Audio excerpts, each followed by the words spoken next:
Hey guys, today we're going to be taking a look at the Mecool M8S Pro L Android TV box. It comes with an Amlogic S912 processor with 8 cores, 3 gigabits of RAM, a 16 gig hard drive, and supports up to 4K 60 frames per second, as well as HDR.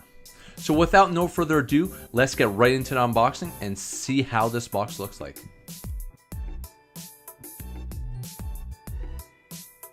Here we got the usual fun stuff, the user manual, just showing you what the buttons are for and how to set it up.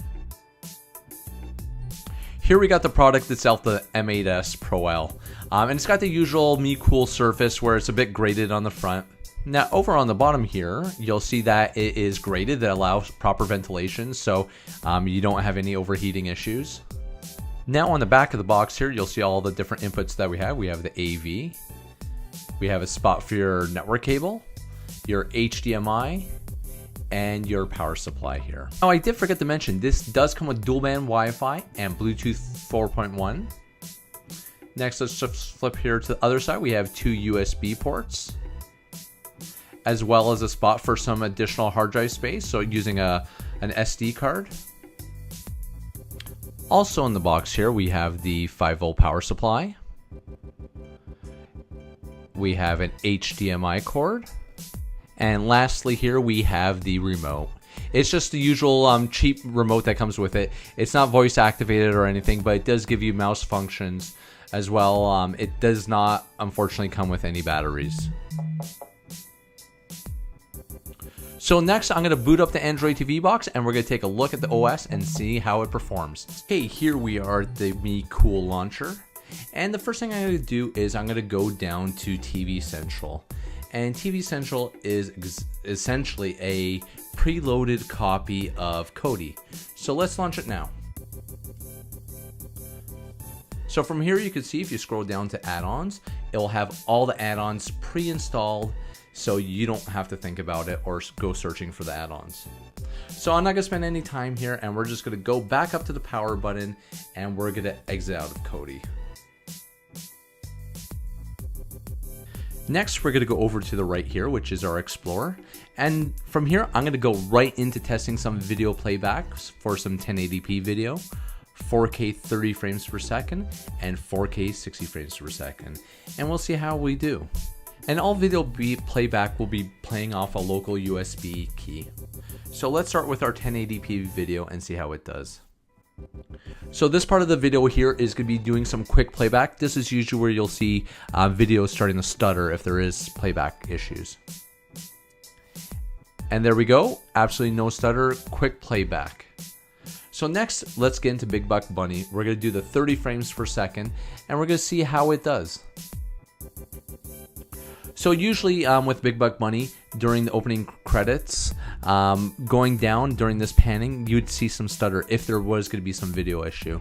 And from what we can see here, absolutely no stuttering. Let's play a little bit more and see how it does.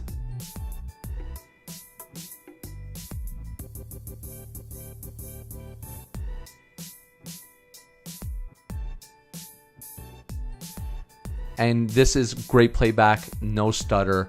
I'm loving it so far. Next, we're going to switch over to 60 frames per second and see how it does. So we'll take a look at our first test, which is the panning down. And that usually gives a good indication of how well this box is going to do. Right from the get-go, we can see that it's stuttering quite a bit. It's not a fluid motion coming down.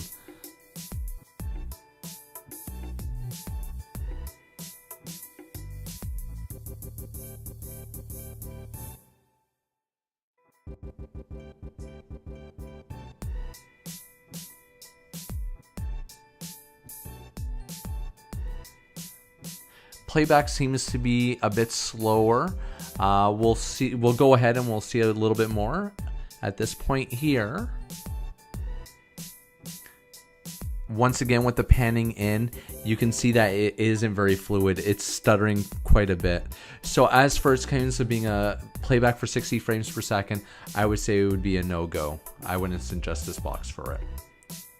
Let's get back into the menu and see what else is on the box. So next we'll go over into apps.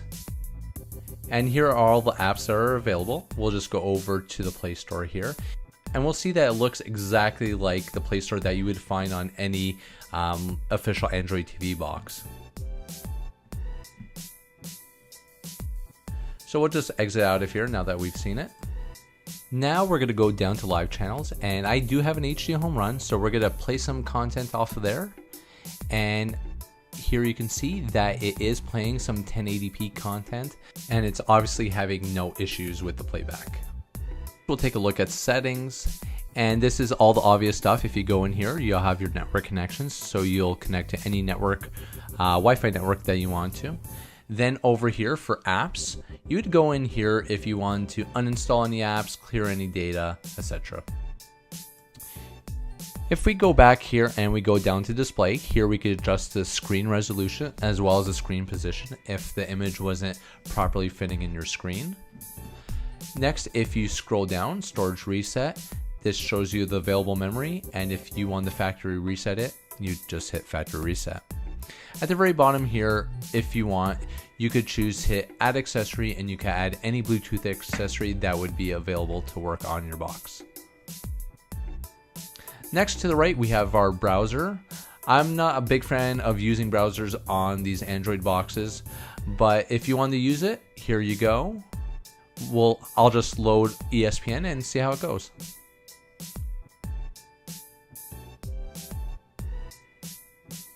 And it loads pretty quickly, so if you're into it, it works absolutely fine. So this is where I'm going to end the video today. If you have any questions, just drop them down below. If you like this video, slap a like, subscribe, and I'll see you on the next one.